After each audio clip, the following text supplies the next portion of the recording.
As I think I have shared with a few of you, in addition to majoring in music as an undergraduate, I also double majored in social work, or as my beloved father used to say quite frequently, and to any and all who would listen, isn't it interesting my son chose not one, but two separate roads to poverty?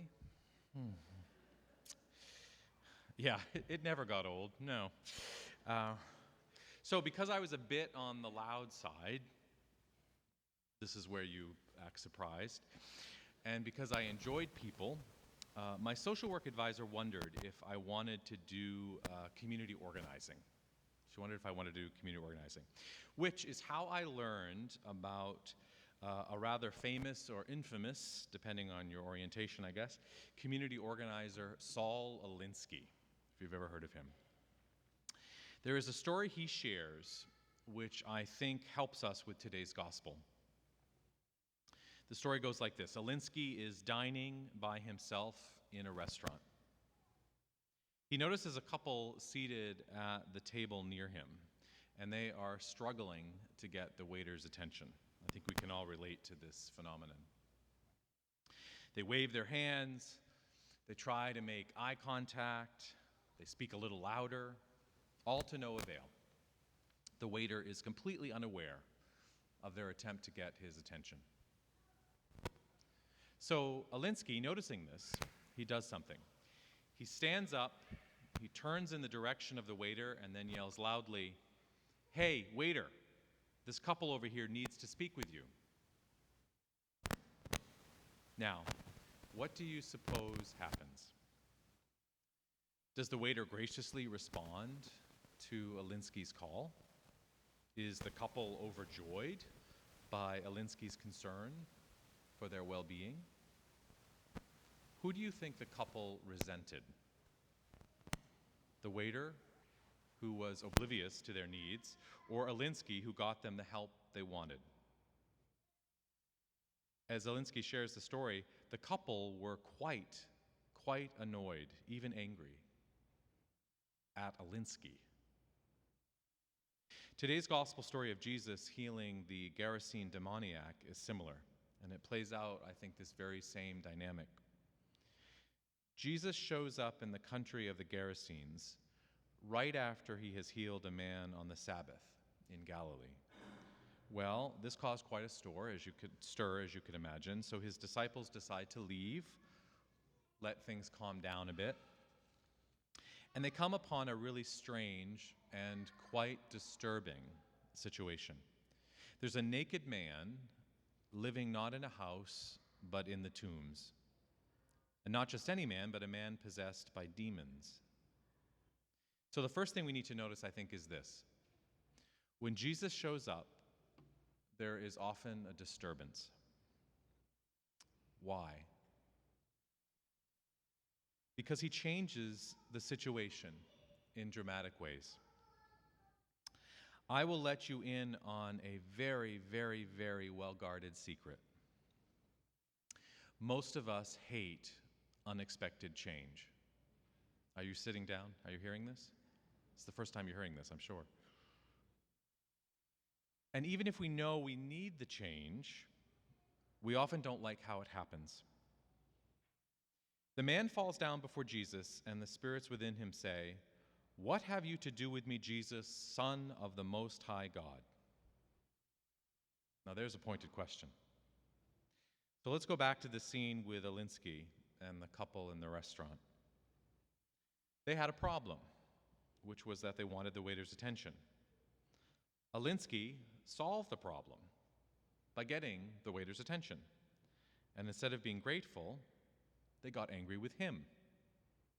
I imagine they said something like, "Sir, would you please mind your own business?"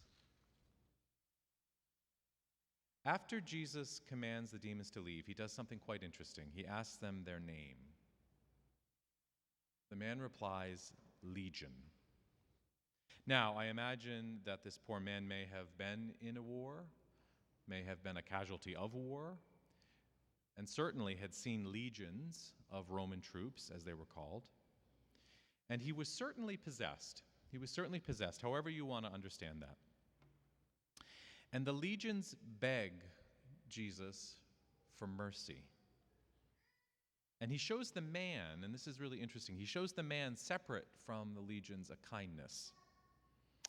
He gives the demons permission to enter a large herd of swine. Now, why is this a kindness? Normally, and I've done this for years, we focus on the poor animals, or we focus on the loss of income, all those things that we see in the gospel. But I think we miss something quite important.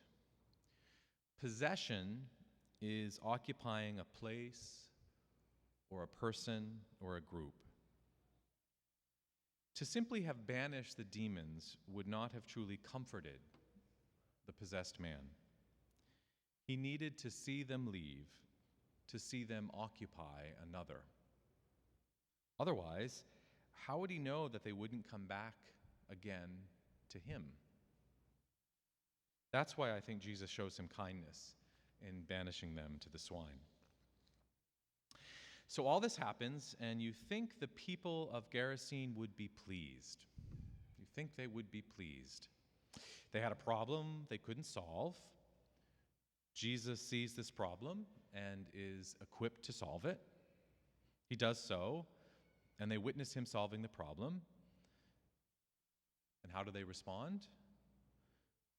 With gratitude? With great relief? No. They were afraid. Then all the people of the surrounding country of the Gerasenes asked Jesus to leave them, for they were seized with great fear. More people hate Jesus than love him because he disturbs them. More people hate Jesus than love him because he disturbs them. You know why I resisted and struggled with Jesus so long? Not because it was so hard to believe he was both human and divine. It's not easy, but it's not that hard. Not because it was so hard to go to church every Sunday. Not because it was so hard to pledge my money or my time or my talents. Frankly, I didn't have a lot of any of the three. I struggled because I knew once I let Jesus in my life, it wouldn't be my life anymore. It would be his. After the man was freed from his possession, he begged Jesus that he might be with him. He begged Jesus. But Jesus sent him away, saying, "Return to your home and declare how much God has done for you." Return to your home and declare how much God has done for you. And that is Jesus' question for each of us if we will listen. What will we declare today? What will we declare today to others that God has done for us?